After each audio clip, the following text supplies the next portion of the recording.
Hair ఫాల్కి రకరకాల reasons ఉన్నాయి. ఇందాక మీరు చెప్పినట్టు కొన్ని మెడిసిన్స్ మూలాన, అలానే హార్మోనల్ ప్రాబ్లమ్స్ ఉన్న వాళ్ళు, పీసీఓడి, పీసీఓఎస్ కానీ, అలానే థైరాయిడ్ ప్రాబ్లం ఉన్న వాళ్ళకి హెయిర్ లాస్ విపరీతంగా అవుతుంది. ఓకే.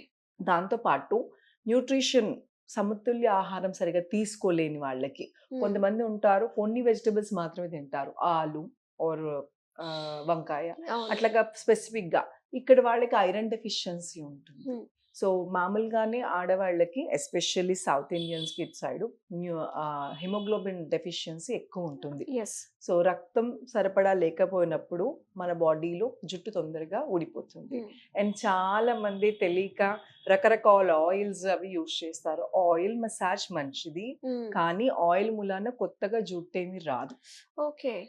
సో, ఎరువు ఎలాగా ఏస్తాం మనం మొక్క పెరగాలంటే పైన హ్మ్. కాదు, హ్మ్. కింద భూమిలో. హ్మ్. అలాగే మనకు ప్రాపర్ న్యూట్రిషన్ అనేది ఇంపార్టెంట్. హ్మ్.